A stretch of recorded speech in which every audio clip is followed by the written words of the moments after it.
తిరుపతి జిల్లా బాలాయపల్లి మండలం జయంపు గిరిజన కాలనీలో SI Gopi, deputy MPDO Ramakrishna, revenue inspector శ్రీకాంత్ల ఆధ్వర్యంలో మంగళవారం సివిల్ రైట్స్ డే కార్యక్రమం నిర్వహించారు. ఈ సందర్భంగా వారు మాట్లాడుతూ అంటరానితనాన్ని నిర్మూలించాలన్నారు. అక్కడి ప్రజలకు రాజ్యాంగంలోని ఎస్సీ, ఎస్టీ చట్టాలపై అవగాహన కల్పించి ప్రజలకు సంబంధించిన పౌర హక్కుల గురించి వివరించారు. ఈ కార్యక్రమంలో వీఆర్ఓ చైతన్య, పంచాయతీ కార్యదర్శి లీలావతి, సచివాలయ సిబ్బంది, వివిధ శాఖల అధికారులు, ప్రజలు పాల్గొన్నారు. ఈ ఎస్సీ, ఎస్టీ, ఈ వివక్ష, ఈ ఉన్నాయి కదా, ఈ అంటరానితనం ఇవన్నీ నిర్మూలించాలనుకుంటున్నాను. దాని ప్రతి నెల 30వ తేదీన లేదా చివరి రోజున మనం ఈ సివిల్ రైట్స్ దినోత్సవం ఏర్పాటు చేసుకున్నాం. ఇక్కడ సార్ చెప్పినట్టు అంటే ఎస్సీ, ఎస్టీలు కాకుండా మిగతా వర్గాల వాళ్ళు వీళ్ళు ఏదన్నా వివక్షలు చూడటం కానీ, లేదా ప్రభుత్వ పథకాలు వాళ్ళకి అందనీయకుండా చేయటం కానీ, లేదా ప్రభుత్వ పథకాలు అందకుండా ఉండటం కానీ, లేదా ప్రభుత్వ పథకాల పట్ల వాళ్ళకి అవగాహన కలగకుండా ఉంటే వాళ్ళకి అవగాహన కలిగిస్తాం కానీ, ఇవన్నీ చేయటం కోసం కానీ ఈ సమావేశం ప్రతి నెల ఏదో ఒక ఊర్లో ఏర్పాటు చేస్తాం. సో మీకు మా పంచాయతీరాజ్ తరఫున, మా డిపార్ట్మెంట్ తరఫున మీకు ఏదైనా ఇల్లు లేకపోవటం కానీ, పెన్షన్లు లేకపోవటం కానీ, అంటే మీకు రాకపోవటం కానీ, ఇలాంటి ఏదైనా సమస్యలు ఉంటే మీరు చెప్తే నోట్ చేసుకొని మున్సిపల్లో నోట్ చేసి గౌరవ కలెక్టర్ గారికి పంపించి మీకు ఆ సమస్యలు పరిష్కారం అయ్యేటట్టుగా చేస్తామని నేను మా ఎంపీలో గారి తరఫున నేను హామీ ఇస్తాను. తర్వాత మీకు ఏదైనా సమస్య ఉన్నా కానీ మా పంచాయతీ కార్యదర్శి, మా తరఫున పంచాయతీ కార్యదర్శి ఉంటారు, వాళ్ళకి మీరు చెప్పండి, మేము నోట్ చేసుకుంటాము. మీకు మేము థ్యాంక్ యూ. ఎందుకు వచ్చారు ఇంతమంది అధికారులు? జనరల్గా ఒక చిన్న ఎగ్జాంపుల్ చెప్తాను. ఇవాళ సివిల్ రైట్స్ డే అంటే పౌర హక్కుల దినోత్సవం అనేది ఒక కార్యక్రమం పెట్టి ప్రతి నెల చివరి రోజు అంటే వాళ్ళు 31వ తారీఖు కదా, ఆ రోజు వచ్చి మండలంలో ఉన్న అధికారులు అందరూ కలిసి ఒక మారుమూల ప్రాంతంలో ఉన్నటువంటి గ్రామాన్ని తీసుకుని ఏమైతే సదుపాయాలు తక్కువగా ఉన్నాయో, ఎవరైతే కనీసం మండలాఫీస్ దగ్గరికి కూడా వస్తానికి ఇబ్బంది పడతారో, లేకపోతే అసలు వాళ్ళకి పలానా సేవలు ఉన్నాయని కూడా తెలియదో, అలాంటి వాళ్ళకి ఒక అవగాహన కార్యక్రమం పెట్టాలనే ఉద్దేశంతో గౌరవ కలెక్టర్ గారు ప్రతి నెల 31వ తారీఖు పౌర హక్కుల దినోత్సవం అనేది ఒకటి నిర్వహిస్తున్నారు. ఎందుకు వచ్చి అర్థమైంది ఫస్ట్. సో 7 దాకా వస్తే జనాలంతా ఏమంటారంటే ఇళ్లలో ఉంటారు, ఎవరో 45 బలవంతంగా తీసుకొచ్చి కూర్చోబెట్టుకుని ఉంటారు, తెలుసుకోరు. ఇక్కడ వాస్తవంగా చెప్పాలంటే 16, 17 డిపార్ట్మెంట్లు ఉండాలి, అన్ని డిపార్ట్మెంట్లు రావాలి.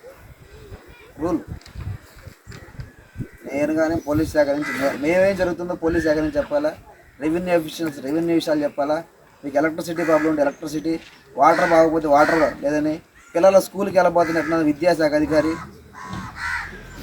ఇలా ప్రతి అధికారి కూడా రావాలి, రూల్ ప్రకారం తప్పనిసరిగా రావాలి. సో మీరు సార్ ఎందుకు సార్ మాకేమి సార్ అడ్వాంటేజీ అని అంటే చిన్న ఎగ్జాంపుల్స్ మనం చూసేవి. వాస్తవికంగా ఇక్కడ ఎన్ని కుటుంబాలు ఉన్నాయి, ఎన్ని ఇళ్ళు ఉన్నాయి. ఫస్ట్ మనిషి బతకాలంటే ఏం కావాలి? కూడు, గుడ్డ, నీరు, అంతే కదా, అవునా కదా? ఫస్ట్ బియ్యం అందుతుందా లేదా? రేషన్ వాళ్ళకి ఎలిజిబిలిటీ ఉన్న వాళ్ళందరికీ మీ గ్రామంలో రేషన్ కార్డులు ఉన్నాయా లేవా? ఉన్నాయి కదా. ఉంటే టయానికి రేషన్ వస్తుందా లేదా? వస్తుంది కదా. తర్వాత మనిషికి ఇల్లు ఉండాలా, ఎలిజిబిలిటీ ఉన్న వాళ్ళందరికీ గవర్నమెంట్ ఇల్లు కట్టించింది కదా. ఇంకెవరికైనా కావాలంటే ఇక్కడ ఉన్నటువంటి R&B వాళ్ళు ఉంటారు, వాళ్ళకి మీరు చెప్పుకోండి, ఎంఆర్ఓ గారు దాన్ని శాంక్షన్ చేస్తారు, స్థలం కేటాయిస్తారు, మీకు ఇల్లు ఎవరికైతే కావాలో వాళ్ళకి నిర్మిస్తారు, పెట్టి ప్రపోజల్ పెట్టి. నెక్స్ట్ ఏంది? వాటర్ వస్తుందా లేదా? మీకు మంచి వాటర్ వస్తుందా లేదా? కుళాయి ట్యాప్ వస్తుందా లేదా? వస్తుందా? ఏం మాట్లాడేదమ్మా? వస్తుందా? వస్తలేదు సార్. ICDS వాళ్ళు వచ్చి టయానికి చెక్ చేస్తున్నారు మిమ్మల్ని, ఎవరైతే బాల్యంత స్త్రీలు ఉన్నారో వాళ్ళని, పిల్లల్ని చేస్తున్నారు సార్. చేస్తారా? ఇస్తున్నారా? ఫుడ్ అన్ని ఇస్తున్నారా? ఇవన్నీ ప్రభుత్వం కల్పిస్తున్నాయి, మీకు అందుతున్నాయా లేవా? మామూలుగా అయితే తీసుకోండి, సపోజ్ ఒక వ్యక్తికి ఒక రేషన్ కార్డే కావాలనుకోండి కొత్తగా, లేకపోతే ఒక పెన్షనే కావాలనుకోండి, అతను వయసు 60 సంవత్సరాలు దాటింది, సరే పెన్షన్ ప్రభుత్వం మంజూరు చేస్తుంది అనుకోండి. మీరు మామూలుగా అయితే ఇక్కడి నుంచి ఒక ఆటో కోసం వెయిట్ చేసి ఆయనకి ఎంతో కొంత ఇచ్చి అక్కడ రావాలి. ఎక్కడికి? బాలాయపల్లి సెంటర్కి రావాలి. సెంటర్లో ఎస్ఐ గారు ఉంటాడో లేదో తెలియదు, ఆయనకి ఏ ఊళ్ళో ఉంటాడో ఆయనకే తెలియదు. లేకపోతే ఎంఆర్ఓ గారు ఉంటారో లేదో తెలియదు. అంటే చాలా ఉంటాయి ఉద్యోగాలు, స్పెసిఫిక్గా అనేవి ఉంటాయో లేవో తెలియదు ఖచ్చితంగా. అంటే మా డ్యూటీల్లో వేరే వేరే ప్రదేశాల్లో ఉండొచ్చు, మేము బందోబస్తు ఉండొచ్చు, లేదా ఎంఆర్ఓ మేడం గారు కోర్టు విషయాలను అయ్యనో తిరుగుతూ ఉండొచ్చు. సో ఈ రోజు అనేది ఇక్కడ దాదాపు అందరు అధికారులు వచ్చారు. మీ సమస్యలు ఏమైతే ఉంటాయో ఆ సమస్యలు మీరు చెప్పుకోండి ఫస్ట్. నేను చెబుతున్నా సార్ మీరు వచ్చారు కదా ఇవాళ మొత్తం రాగానే తెల్లారి పొద్దునే మారుతాయా అంటే మారు. కానీ ఇక్కడ ఏమైతే చెప్తారో, ఏమైతే మీరు రైట్ చేస్తారో, మీకు ఏమైతే ప్రాబ్లమ్స్ ఉన్నాయో, ఏ సమస్యలు ఉన్నాయో ఆ సమస్యలన్నీ మినిట్స్ బుక్గా నమోదు చేసి ఆ మినిట్స్ బుక్ని ఖచ్చితంగా గౌరవ కలెక్టర్ గారికి పంపడం జరుగుతుంది. దాంట్లో ఉన్నటువంటి ఏదైతే గిస్ట్ ఆఫ్ ఇన్ఫర్మేషన్ మేము కలెక్ట్ చేస్తామో ఆ ఇన్ఫర్మేషన్ అంతా గౌరవ కలెక్టర్ గారికి పంపడం జరుగుతుంది. కలెక్టర్ గారు దాని మీద నిర్ణయం తీసుకుంటారు. ఓహో పలానా ఊర్లో ఈరోజు సివిల్ రైట్స్ డే పెడితే అక్కడ ఇంతమంది ఇలాంటి ప్రాబ్లం ఉంది అని మాకు చెప్పారు. సో మా సైడు ఎస్పెషల్లీ పోలీస్ సైడ్ ఏమేమి ఉంటాయి మీ హక్కులు అనేవి మీకు ఫస్ట్ తెలుసుకోవాలి. నా డిపార్ట్మెంట్ నేను మాట్లాడాలి కదా first.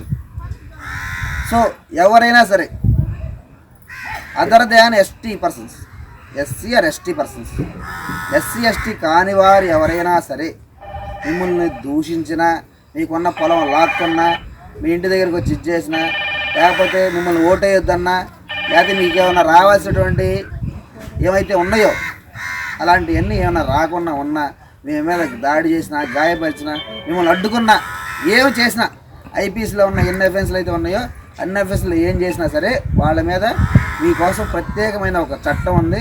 Prevention of atrocities SC ఎస్టీస్ act 1989 2015లో దాన్ని సవరించారు. దాని ప్రకారం మీకు మామూలుగా అయితే ఒక మండలంలో ఎక్కడైనా ఒక కేసు జరిగిందనుకోండి, ఆ కేసుకు సంబంధించి విచారించే అధికారి జనరల్గా ఎస్ఐ ఉంటాడు. కానీ మిమ్మల్ని ప్రభుత్వం ప్రత్యేక దృష్టిలో చూసి మీలాంటి వాళ్ళకి పెద్ద అధికారిని నియమిస్తే సత్వర న్యాయం జరుగుతుందనే ఉద్దేశంతో డిఎస్పీ స్థాయి అధికారిని మీ case invest SC ST case ఏదైతే ఉందో మీ ప్రతి అడుగులో మీకు తోడుగా ఉంటుంది, మీ ప్రతి కళను సాకారం చేస్తుంది. అంజనా ఇన్ఫ్రా ప్రాజెక్ట్ వారి గోల్డెన్ గెలాక్సీ నెల్లూరుకి అతి సమీపంలో. మన ఎంపికే మన భవిష్యత్తు. మా కార్యాలయం చిరునామా GR arcade, door number 26-1-1920, flat number 40, opposite Krishna Chaitanya college, mini bypass road, Gomathi Nagar, Nellore. Phone number 8978978936. Anjana infra project నమ్మకమైన సంస్థ, విశ్వాసమైన లాభాలు. మన ఎంపికే మన భవిష్యత్తు.